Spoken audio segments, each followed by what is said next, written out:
people are operating from a state of fear, and it ends up being a community or an individual arm race. It's like, well, I need a gun because the perpetrators have guns and everybody else has guns. And it again comes back to your rights to do what you want to do. But arming yourself is never a solution to disarming this problem. And the state of continually making sure that I am more armed than somebody else is also a part of this problem, because we're never going to get away from having too many guns if the answer is more guns. Welcome to Girls Gone Gritty. I'm Farley Boyle. I'm Darian Boyle. And I'm Jennifer Brenius. Collectively, we're two sister-in-laws with our bestie. We don't just talk, we do it. Day, night, mountain, beach, and city. Get ready as we bring gratitude and attitude to everything we do. We jump in head first, unafraid, and we're all in all the time. We bring it on and get it on each week, diving deep into authentic, unscripted conversations on just about everything. So let's get gritty. Bring it on. Bring it on. Don't wait until tomorrow. Hey, thank you for tuning in to Girls Gone Gritty. I'm sitting here next to Farley. Thank you so much for continuing to support us. Appreciate you hitting that click and subscribe button right now and continuing to push our mission forward and share good conversations, because good conversations create opportunity to build community. And that's what podcasting is all about. So thank you for being a part of our community from the bottom of our heart. We have a challenging episode today that Farley and I wanted to tackle on gun violence. But before we get there, we're going to talk to you about our top three. We have a really important Got Grit person who is near and dear to a lot of people's hearts right now. And before we get to all of that, we had some fun this weekend. Yes, we sure did. Always. I don't know how you can go to a beach that has 3 stages strategically set up with incredible musicians that you've either heard before or that you're discovering for the first time. Food trucks, people watching, cocktails, surf contest in the backdrop. Where were we, Jen? Doesn't stink to live at the Jersey Shore during See Here Now. It was a tough set of shoes to fill this year because we had Bruce Springsteen, who was the headliner last year, and we happened to fall upon some amazing tickets that fell into our lap. But we persevered in VIP tickets. The artists, though, this year were a little bit, I'll say, interesting. Blink-182, I do not ever need to hear from them again. They need to grow up. They were vulgar without even needing to be. I like their music. I just didn't understand the dialogue that they had between songs talking about the PUSSY of mothers. It was very unnecessary. Maybe we're just becoming too old, but I don't even think it would have been cool when I was 20. Oh, and I have to say, most of the people that we were surrounded by, and even the audience, was a bit confused by it. It was confusing. And it was a really weird way to end the show. But the rest of the event was amazing. Lenny Kravitz was absolutely unbelievable. Perfect. It was exactly what you expected. Sublime wasn't as sublime as I would have liked it. I love Sublime. It's the lead singer's son.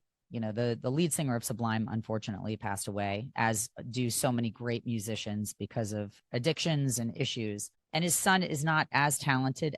The lyrics are still phenomenal. Just didn't sound like what I think a lot of people wanted, but it was an overall vibe that was fun. Yeah. And I think it's hard because he's trying to embody his dad and continue the messaging and brand into the future.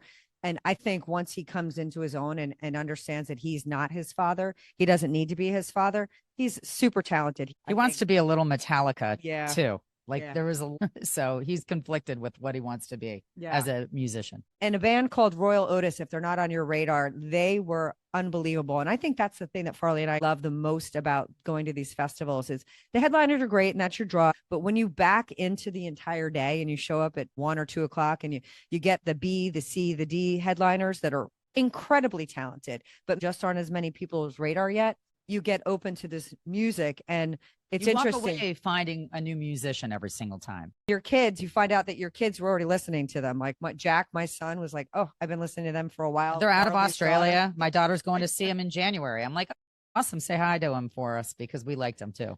Great people watching, lots of fun on the Jersey Shore, and just a overall great vibe. Win-win every year. At Bluebird Day, 2 days in a row, and we're a little tired. Yeah. But we did get our steps in. That's another thing that was phenomenal. I think we had 21,000 steps both days. A lot of standing. There's a lot of steps and there's a lot of standing. So it is not for the faint of heart or the faint of feet. You can still get your exercise. Yes. But speaking of exercise, we're going to exercise your brain a little bit today. And we're going to go to our top 3. So Far, are you ready for our top 3? I am. If you were watching the Emmys, Emmy night money countdown, was it a debacle or a donation win? Nate the Great Bargatze or not so? What do you think, Far? I like the fact that they were trying to keep everybody's speeches like within a normal realm of 45 seconds. Nate put $100,000 out there for the taking. If you went a minute? Not even a minute. Yeah, a minute over, then you lost $1,000 of the 100,000, and if you went a minute under, you gained another $1,000. So it was incentive to keep everybody in within that thank you spot. And at one point, they were negative $60,000. So what ended up happening is a lot of the celebrities said, I'm just going to pay the penalty so that they could thank the people that they wanted to thank appropriately. And it ended up being a great money raising opportunity for the Boys and Girls Club. They ended up raising $350,000. I think Nate Bargatze gave $250,000, and the producing team at CBS donated the extra 100. A lot of people that had a lot of commentary on whether that was appropriate or not. He's a comedian. I mean, isn't that what he's supposed to do, is rip on people a little bit? Exactly. It was perfect. Yeah, he's great. And I love the fact that he's one of those comedians that is, you can take your kids, your parents, and he picked a really nice charity, and they're getting a lot of additional donations. So hooray for the Boys and Girls Club of America. Number 2, trapped in Tesla. Watch out with your automated nightmare locks. They may trap you or your kids in your car. There's been several reports of kids getting stuck in Teslas because of some malfunction, shocker, and they have to break the window to get them out. We keep repeating, technology is screwing us over. Whatever happened to just having a key that you put in the ignition and you turn it on, and an unlock and lock button that you do manually? All these technological glitches are expensive errors. Yeah, exactly. Once you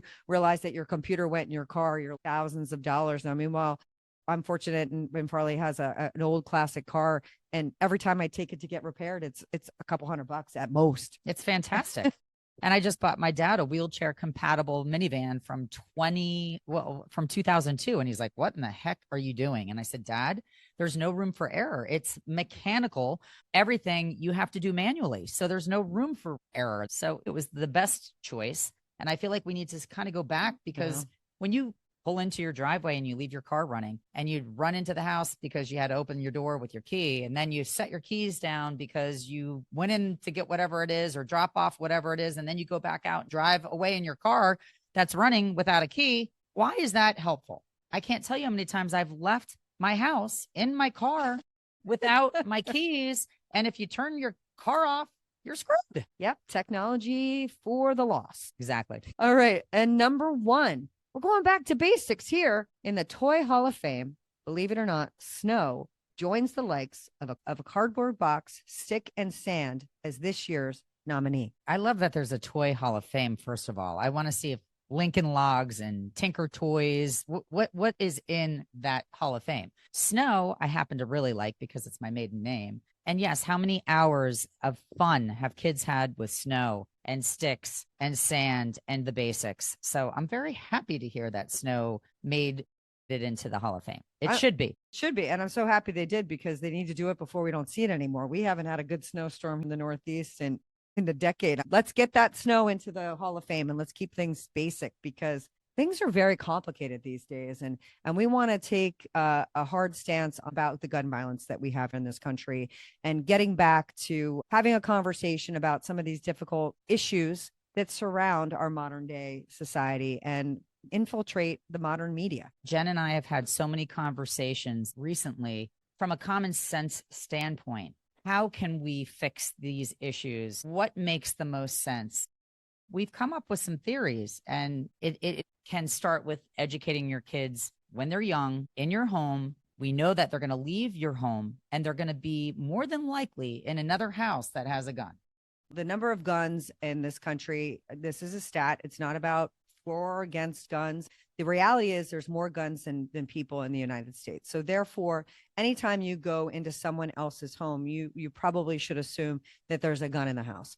So knowing that, let's take the power back and let's open up this conversation with your kids. Something that we always were taught when we were young is don't be afraid to ask somebody if they have a gun, and go through and role play with your child. What would happen if they came into a home and somebody's child decided, let's go see my dad's gun? What would they do? And start and have that conversation before tragedy or something happens, especially a household of boys. Absolutely. I don't know that if my girls were going to their girlfriend's house, that would be something show and telly that they'd be ready to unveil. But I do think for boys, they love military and guns and all kinds of things that are masculine. So of course a boy would be really excited to say, oh my gosh, my dad has a gun and you want to see it. It's human nature. Sure. The curiosity and this is more male specific, but it does affect the girls as well, is gaming. And even if the kids aren't privy or they're not sexually oriented toward wanting guns, boys being more amenable to it than Physical. Girls, the gaming aspect of shooting and all the gamifying does make it more, ambiguous as to who's interested in guns, because all the kids are gaming. All the kids at young ages are exploring what these kinds of things feel like, and they don't understand what loss of life really means because it's been gamified, and that's not okay. Again, when you're having this conversation with your kids, make sure that they understand that guns are not a toy. They are not something to be played with. They are not something that you want to mess around with on any level. Yet there are water guns and semi-automatic water guns and things of that nature. And some of them look incredibly realistic. As we talked about in one of our episodes with the senior assassin that comes around every year, guns are just a part of our culture. Fortunately, hip hop has made them glorified. I can talk about how this guy can cap my ass and he's packing heat. There's all kinds of language around it. The glorification of guns in modern media, whether it's television or movies or rap. You can name them. You can name a iconic film that has a Bonnie and Clyde situation and there's a gun in it. It's like every single movie you see somebody throw up. And now that I pointed that out to you guys, you're going to see that in every single movie, there is a throw up scene or there is rain, which is foreshadowing something. There's a gun in everything because it's the norm. We're desensitized to guns because they're the norm. Yeah. Again, going back to the fact of talking to your kids, understanding what they're consuming, understanding what environment they're in, and having a conversation about what they're doing with their free time, where they're spending their free time, and what they're watching is a really important aspect of getting a handle on the gun issue in our country. Knowing what your children are doing and what they're gaming and who they're playing with is super important. And be educated as to where your state stands. Be educated as to what your local policies. And that's very confusing. And that's why we don't even want to tackle a real conversation on gun policy and gun controls, because it's different from state to state.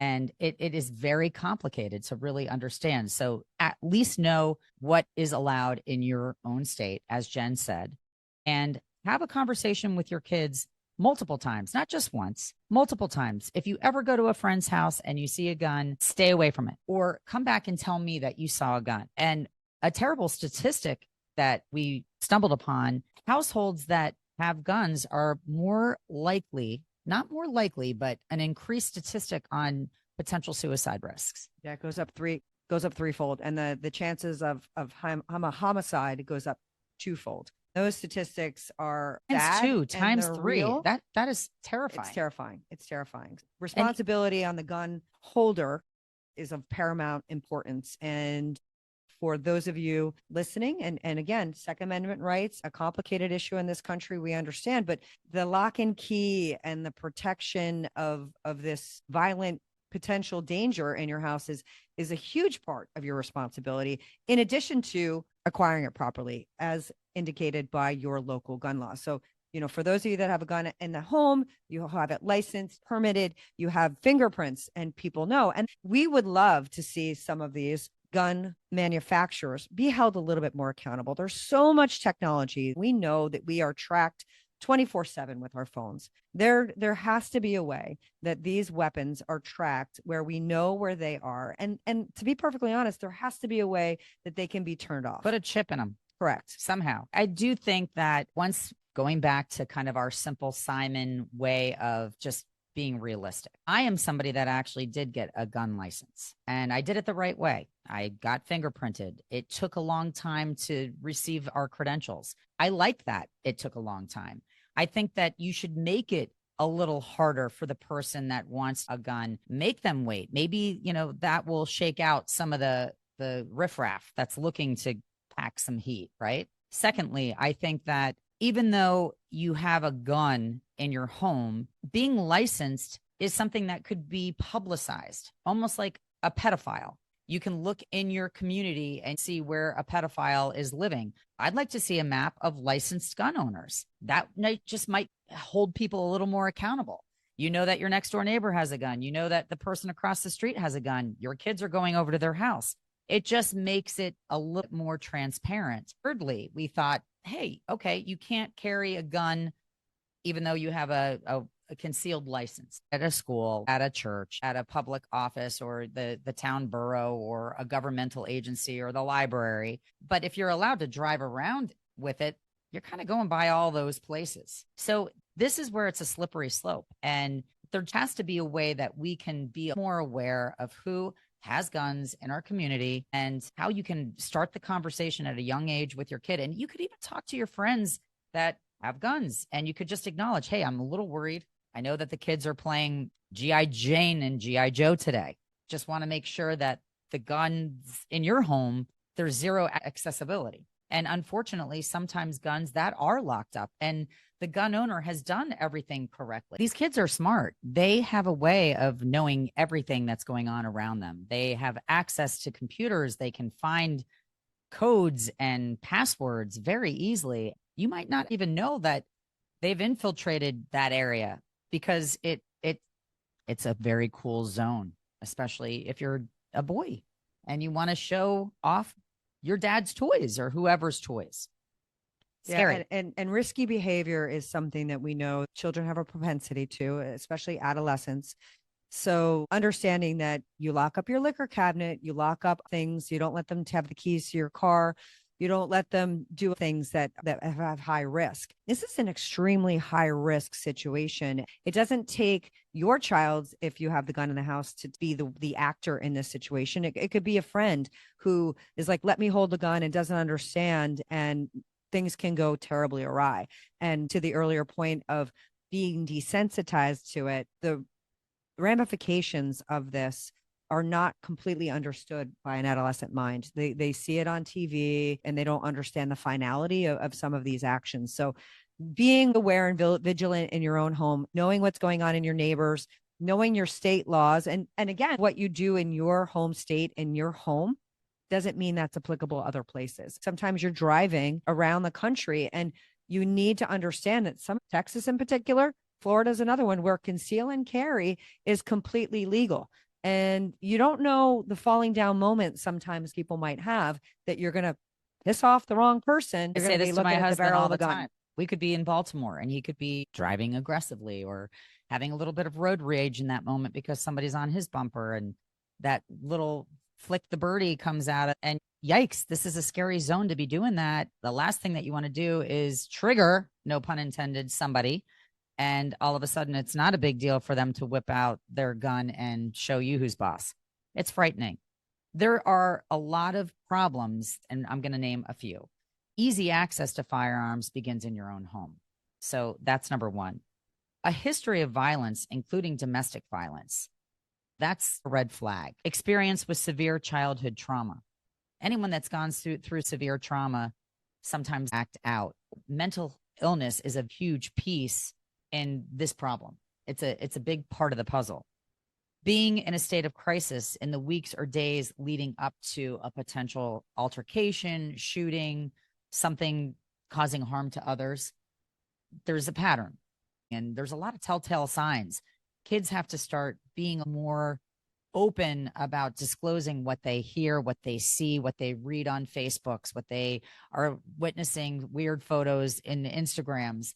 a lot of times there is a bit of a paper trail leading up to something that goes awry. And we have to, as a community, report those things and be willing to table it, even if it is a dead end. A feeling of being wronged or persecuted. Anybody that has their back up against the wall or feels like they were publicly humiliated or something happened to them, their defense mechanisms are up and retaliation is kind of a norm. And a desire for notoriety, often influenced by media sensationalism of past shootings or past events. We're seeing so much of this copycat thing right now, whether it's a gun, whether it's a weapon like a knife. These are all things that kids have access to. And like we said, it's desensitized because we're watching it happen on TV. We're singing lyrics about it. At some point, somebody's going to want to emulate, especially if they feel wimpy. Let's be real. Taking a gun is a cowardly way to fight somebody. It's easy to pull the trigger. It's easy to stab somebody that's unsuspecting. And in all of those examples, for most instances, after there is gun violence in communities, sadly, the amount of gun purchases goes up. And if we boil this down to the basics, it's people are operating from a state of fear, and it ends up being a community or an individual arm race. It's like, well, I need a gun because the perpetrators have guns and everybody else has guns. And it again comes back to your rights to do what you want to do. But arming yourself is never a solution to disarming this problem. And the state of continually making sure that I am more armed than somebody else is also a part of this problem, because we're never going to get away from having too many guns if the answer is more guns. Also, be aware that the mental health link to violence is real. Unfortunately, as shown with this hideous stabbing of this poor Ukrainian girl, watching that was horrific, and recognizing that there were people sitting in front of her, next to her, behind her, that did nothing. Zero. The people behind her could have jumped in when they saw this person lashing. They let her bleed out. She sat on the subway and bled out with not one person coming to her aid. In fact, the woman next to her got up and clearly tried to get away. It's not okay. What we have seen this past week is not okay. And the mental health piece, the fact that that deranged lunatic had been in and out of 14 different types of arrests and court appearances, is where we are being let down by lawmakers. We're being let down by elected officials. Yes. It's not just substance abuse disorders. It's not just people that have antisocial personality traits. It's not people that just have untreated symptoms. It's not just social instability, and it's not just poverty and homelessness. The increased risk of both victimization and self-harm starts when there's a problem that gets pushed underneath the rug and no one wants to deal with that person. So the mental institutions, I feel like we need to bring those back. If these kids and these people that are troubled are constantly put back out into the population, and they've shown us repeatedly that they are not capable of being in the public, why are we letting them go? Well, and to that point, the systems are broken, and I completely agree. And I also think that it's exacerbated by the fact that we are in a 24/7 news cycle, and we've seen these images. We talked about being desensitized with gaming and movies and shows and the glorification of weaponry. We also need to understand that we cannot glorify these acts and show them again and again and again, because we are giving them their 15 minutes of fame, and that is not okay. Notice I did not say his name, and I know it. We don't want to give them their 15 minutes of fame. Agreed. And there needs to be respect for the victims, and there needs to be some understanding that the modern human psyche cannot handle watching these incidents over and over again. I feel that our news outlets need to accept some responsibility and say, okay, we're going to cover it. We don't need to cover it 24/7, But unfortunately, that's not where our society is right now. And I do think that's some of what we need to take back. We need to take back the fact that we are not going to glorify the negativity in the news. We're not going to glorify these acts of violence. And we need to start to pull back on what we show because it's too much. And then it elevates our acceptance for bad behavior. And But that's not okay. But people love gore. People love to I don't. see, you don't, but smut sells. It's a stat out there. People want to see it. And unfortunately, they really got to see the Charlie Kirk assassination. And it was hideous. And I didn't want to see it. And I saw it. And I think that there were probably a lot of other unsuspecting people that didn't know they were going to actually see how visual it was. And his family is going to be able to find this forever. It's out there. It was on X. It was everywhere. I know that they're trying to take it down from Instagram, but I'm married to that now. I saw it and I can't unsee it. And there's a lot of people out there that can't unsee it. And maybe that will be exactly the unfortunate talking piece that we need to put some type of policy in place so that these graphic images aren't made for public consumption. It's a slippery, tricky slope. And by no means do we think we have the solution, but we do think there are some steps that we can be taking as a country that can make us a little bit safer. And as always, it starts in your home with the conversations that you have with the people that you love and making sure that they're aware that these behaviors are not okay. And that when they see something, they need to say something, and that they need to acknowledge the fact that there's too much information that's not good. There's too much violence that's acceptable. And that is not the norm. That is not what the everyday human being has evolved to be able to handle. So if you're going through something like that with your kid, if you notice they're gaming a lot, if they're disassociating from life, there's lots of good things that can be ingrained to protect the sanctity of life. If suddenly they start going to the left or to the right and you start recognizing that their behavior is ramping up in a way that is negative, that's a conversation that needs to be had with somebody. Truly, you look at what happened with Charlie Kirk's perpetrator, and I'm purposely not saying his name, but his father was a police officer for years, and they recognized a day late and a dollar short that he was going to the left and that he was becoming more of an activist and was getting more intolerant and was becoming very aggressive. If you see a pattern like that, talk to somebody about it, acknowledge it. Don't pretend that you're not seeing it, because you are. And so many of these horrific stories that end with a tragedy could have been prevented if you looked at what was leading up to it. There was a lot of telltale signs here, a lot of red flags along the way. Don't think that those red flags are ever too insignificant or I'm imagining this. Make it a conversation with somebody and try to see if you can do something as you see behaviors changing. Yeah. And to that end, the social media and the radicalization of beliefs and making sure that you vet your news and your ideas from a variety of different places. We have talked on this show about how difficult it is to fact check anymore and how difficult it is to know what the truth is. So make sure that you're keeping an eye on all the different social media accounts, because once you start down a path, a lot of times you're being fed more information that is curated specifically for that end. You don't even know what the truth is anymore. So be really careful when we talk about violence, guns, big serious topics. And we don't believe everything that you read. They're offered a $1.5 million reward to anybody that came forward with Charlie Kirk's assassinator or any information leading to the arrest. And it was the father that came forward.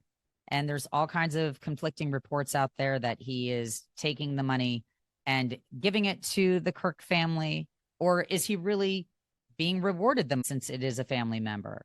Or is he going to sit on the money and keep it for himself? Snopes is a good way to fact check. But truly, with all of this AI integration, you can't believe anything anymore without going backwards, triplicate, to find out what is true before you take whatever you think is true and you put it out there for somebody else to attach themselves to. And that being said, we are going to identify who our Got Grit Award winner is. And it's a tragedy, but at the same point, he is so deserving. This week, it is Charlie Kirk. And for those of you that don't know who he is, he was a modern day prophet of sorts. And what I mean by that is he was somebody that could recite a Bible verse and apply it to anything and everything that is going on in this world. And that is a talent. At 18 years old, he started an organization called Turning Point USA. If you go to Instagram, there are 6.2 million followers. It's a conservative youth organization. He's an American patriot. He's a right-wing political activist. Their mission is educating and empowering high school, college, and university campuses on the importance of limited government, free markets, and to identify, train, and organize students to promote the principles of freedom. So his shtick was going from campus to campus and ask a question, prove me wrong. He would do a debate style, very respectful conversation with anybody that wanted to get in front of the mic and ask him a question. He lived a God-fearing life. He was super Christian. His wife is a beautiful Christian. They lead by example. And he was responsible for cultivating the fan base behind getting Trump elected, hands down. He's also responsible for changing J.D. Vance's ideology on Trump. At one point, J.D. Vance was not a Trump supporter. And after becoming close friends with Charlie, they saw all the commonalities and were fighting for the same forces. And J.D. Vance came on board and became our vice president today. Charlie Kirk was so powerful that he was viewed as a threat. And unfortunately, that is what led to his demise, because people recognized that he was a tremendous force. And regardless of what side of the fence you are on, no one deserves to die for speaking their mind. No one should be killed because of their viewpoint. It's a freedom of speech country. And he was purely doing what he believed in with all of his heart. His death is a needless, senseless act of violence. And the ripple effect that it has had in our country, it's touched everybody. If it hasn't touched you, if you don't see the remorse in this situation, then you have a problem. And that is what's inciting all the problems that we're seeing become headline news every single day. We're the most divided that we've ever been. We always want people to be able to speak their minds and have their viewpoints and not be polarized. And you know, it's reminiscent of Martin Luther King, I Have a Dream, and being killed. So we want to make sure that this country is founded on our fundamental rights, whatever that is, and that we respect and honor one another and treat each other with kindness and love, and avert any more of these senseless killings in our country, because everybody is making a mark. We hope in a good way. Charlie was trying to do things that would open up people's ears and eyes to differing opinions, whether you agreed with them or not. And thankfully, we have a trail of videos and imagery of him just being Charlie, where he's walking hand in hand with his daughter and sharing some words of wisdom and debating people and being open to learning from other people's responses, but carefully and thoughtfully retorting, unless he was treated disrespectfully. And then he would actually be very humorous and go below the belt in a very intelligent way. And a lot of times biblically, he proved them to be on the wrong side or incorrect.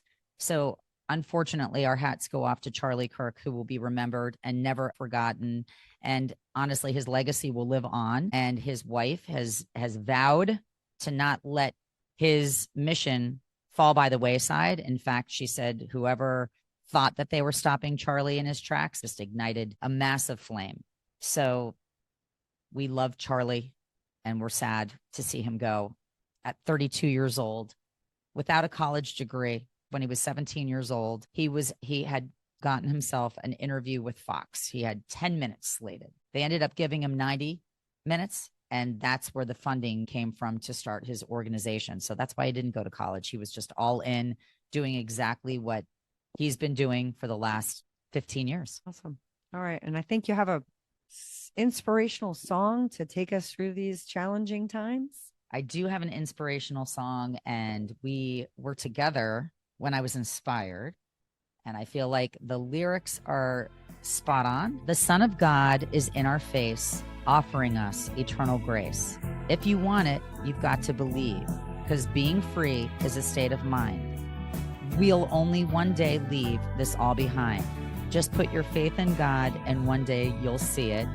If you want it, you've got it. You've just got to believe. Believe in yourself, because it's all just a game. We just want to be loved.